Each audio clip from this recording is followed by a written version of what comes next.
देखिए, जैसा इन्होंने अभी कहा रिजवान भाई ने जी। कि महाराष्ट्र में डेवलपमेंट नहीं हो रहा है। मैं उनसे ये पूछना चाहता हूँ कि क्या आपको डेवलपमेंट महाराष्ट्र में नहीं दिख रहा है?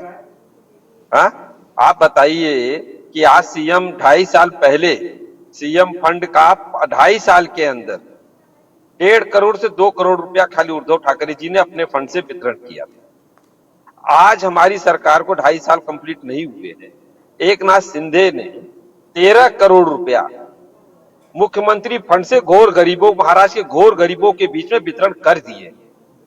आप नेट पे अवेलेबल रिजवान भाई, आपका नॉलेज बहुत कमजोर है, मुझे कहने में बहुत तकलीफ हो रही है, लेकिन आपके पास कोई आंकड़े नहीं है। आप हवाई बात मत कीजिए। आप जब मीडिया के सामने आते हैं तो आंकड़ों के साथ आया कीजिए। 13 करोड़ रुपया उन्होंने बांट दिया और ऐसे ऐसे कंडीशन में बांटे हैं कि जो सीएम साहब के यहाँ डायरेक्ट जो लोग गए हैं, एक बच्चा ऐसा गया था सीएम साहब के पास में जिसके हाथ पैर नहीं थे। सीएम साहब ने तुरंत उस अधिकारी को बुलाया, अपने अधिकारी को बुलाया और 5 लाख का चेक त्वरित तुरंत उसके इलाज के लिए दिया। ये हमारे शिंदे साहब का काम करने का स्टाइल है। अभी कुछ दिन पहले सीएम साहब थाना से अपने घर से निकलकर सह्याद्री आ रहे थे, अपने मंत्रालय आ रहे थे और रास्ते में एक एम्बुलेंस खराब हो गई।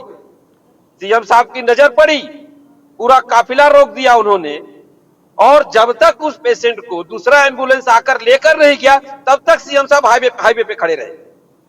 मैं कितने उदाहरण दूं आपको कि वो आदमी किस तरह से काम करने वाला व्यक्ति है। वो कर्म व्यक्ति, निडर व्यक्ति है और वो अपने अपने अपने जमीन से समझौता करने वाला व्यक्ति नहीं, वो क्रांतिकारी पुरुष है। उन्होंने जो निर्णय लिया और जिस निर्णय से जो निर्णय लेकर वो चले अपने 40 आमदारों के साथ और महाराष्ट्र के अंदर एक हिंदवी स्वराज की फिर से स्थापना की उन्होंने, बीजेपी और शिवसेना की सरकार बनी। इतना बड़ा डेयरिंग किसी कांग्रेसी के अंदर है क्या? बताइए आप मेरे को। सत्ता के लिए उन्होंने समझौता था और उसमें कोई टर्म कंडीशन नहीं हुआ था रिजवान भाई कि उनको मुख्यमंत्री बनाया जाएगा या डिप्टी सीएम बनाया जाएगा।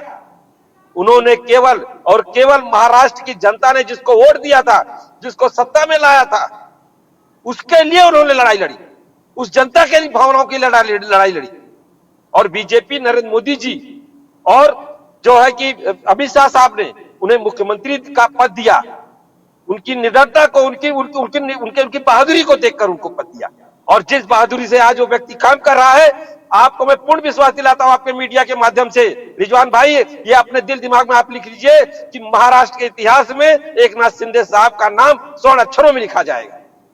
क्या बात है। हर जाति, हर जाति की विशेष को लेकर लेके चलने वाला व्यक्ति है। वो आशावाद, प्रांतवाद के ऊपर लड़ने वाला व्यक्ति नहीं है, वो सबके लिए काम करने वाले व्यक्ति है। अच्छा, मुख्यमंत्री बदलने का जो दावा किया जा रहा है बार बार, उस पर क्या कहेंगे आप? ये मूर्खतापूर्ण बातें हैं। ये विपक्ष के पास कोई मुद्दा नहीं है तो मुख्यमंत्री, अरे देवेंद्र जी कह रहे हैं, पावन कुले जी कह रहे हैं, भाजपा अध्यक्ष कह रहे हैं, अजीत दादा पवार कितनी बार कह चुके हैं कि मुख्यमंत्री 2024 तक एकनाथ शिंदे साहब ही रहेंगे।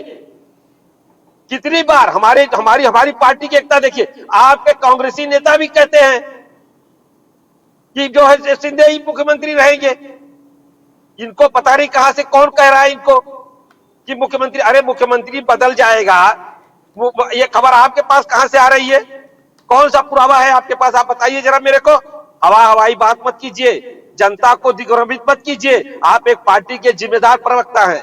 आप जब बोलते हैं तो पूरा मीडिया के माध्यम से पूरा भारतवर्ष आपको सुन रहा है। महाराष्ट्र की जनता नहीं, पूरे भारतवर्ष की जनता सुन रही है मेट्रो मुंबई के माध्यम से, और ये आपकी आवाज हर जगह जा रही है। इससे कांग्रेस की छवि खराब होगी, आपकी छवि नहीं खराब होगी, कांग्रेस पार्टी की छवि खराब होगी। समझे आप?